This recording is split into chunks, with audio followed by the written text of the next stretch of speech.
c'est Sunday. Aujourd'hui, j'ai envie de vous parler d'un truc trop cool que j'ai fait. J'ai shooté avec une cosplayeuse sexy. Alors, what, cosplayeuse sexy, incroyable, toutes les cosplayeuses sont sexy, voyons, qu'est-ce que je raconte? En fait, dans le cosplay, on catégorise les gens selon le type de contenu qu'ils font. Par exemple, vous avez des cosplayers plus orientés craft, donc c'est des cosplayers qui fabriquent principalement leurs costumes et qui font généralement ce qu'on appelle des gros builds, des grosses armures, etc.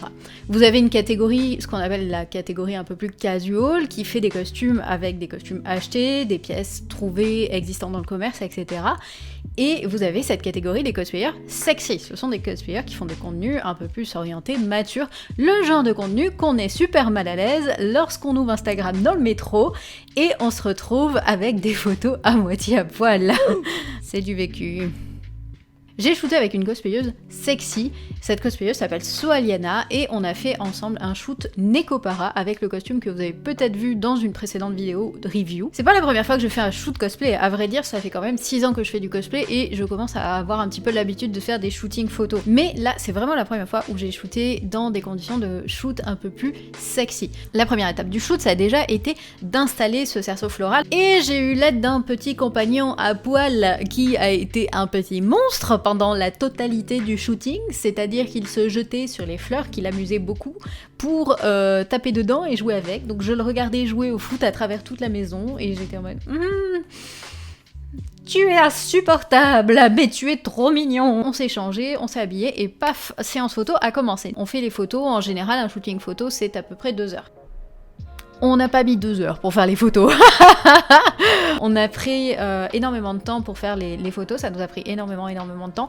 Pourquoi? Parce que par rapport à un shooting photo habituel où on met par exemple 2 heures, là on était 2 et donc on avait à faire 3 séries de photos. On avait à faire ce qu'on appelle les photos solo, c'est-à-dire les photos de l'une ou de l'autre, puis les photos duo. En fait, un shoot photo, en soi, on passe pas vraiment la totalité du temps du shoot à faire des photos, on passe beaucoup de temps à tester X positions. Oh, ça pourrait être très mal interprété ce que je dis. À tester en fait les différentes poses, etc. Voir comment ça rend, tester différents cadrages, tester la lumière et en fait sur les très nombreuses heures de shoot qu'on a fait, et ben finalement il y avait beaucoup d'heures qui ont été dédiées plus à la partie technique, gestion des lumières, du cadrage, etc. Il faut beaucoup de patience, il faut vraiment réussir à tanker, c'est un travail d'endurance assez exceptionnel. Moi je suis pas habituée à ce genre de shoot aussi long et du coup j'avais un peu des phases où j'étais en train de mourir dans un coin, j'étais là, je suis si fatiguée. Ça, je suis vraiment impressionnée de la capacité d'endurance à ce niveau-là de Soaliana, des cosplayers sexy. Il faut penser également à toutes les petites choses. J'ai eu la bonne surprise de me rendre compte que plein de photos qui étaient trop bien sont complètement inutilisables parce que j'ai un bout de mon costume qui est mal mis et du coup c'est super moche. Et ce genre de petits détails, ça te foire un shoot, c'est insupportable. Malgré ça, on a réussi quand même à voir plein de photos super réussies du shoot. Si jamais ça vous intéresse de les voir, je vous invite à me suivre sur Instagram ou à suivre Soaliana sur Instagram. En tout cas, on a commencé le shoot à 14h, on a fini le shoot à 22 ou 23h, quelque chose comme ça. C'était insane le rythme et on n'en pouvait plus, tous à la fin on était super fatigués. Il y avait des moments qui étaient vraiment awkward, genre par exemple le moment où on a essayé de faire une pause où d'abord je la feed, je lui donne du gâteau, ça ne ressemblait à rien, c'était juste awkward. En plus j'étais très fatiguée à ce moment là, donc on le voit sur mon regard que j'avais envie de mourir.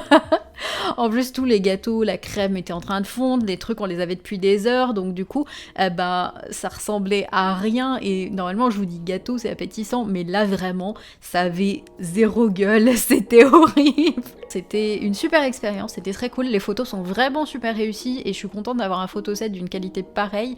Bravo encore à Gary, bravo à Soaliana, bravo à tout le monde en fait pour le shoot parce que ça a été vraiment chouette. Bravo à mon petit assistant à poil qui a foutu la merde et qui nous a trigger tout le shoot, qui m'a éternué dessus. Ce chaton était malade et ce chaton du coup éternuait. Et quand vous éternuez, si vous avez pas de chance, vous avez de la morve partout. Donc je me suis retrouvée avec mon costume blanc, plein de morve de chat. J'étais choquée, j'étais là, non, c'est dégueulasse. Mais en tout cas, c'était vraiment super fun, c'était très rigolo, ça fait des bons souvenirs et les photos sont magnifiques. Alors je vous invite carrément à aller les voir et à découvrir tout ça sur Instagram. En tout cas, cette vidéo, ça me permet aussi de constater quelque chose, c'est que même le cosplay sexy, ça demande énormément de travail. Il y a un peu un symptôme de se dire « Oh mon dieu, mais c'est du cosplay sexy, vas-y, je mets une perruque, un bikini et yes, vas-y, yes life, je vais faire des millions sur Patreon et je vais faire plein de vues. » Et en fait, c'est pas vrai du tout, ça demande vraiment beaucoup de travail et il y a une préparation en amont, pendant, mais aussi après, avec tout le travail de post-production qui est assez énorme, sans parler du travail classique qu'un peu tous les cosplayers fournissent sur la partie marketing, communication, etc., gestion des réseaux sociaux.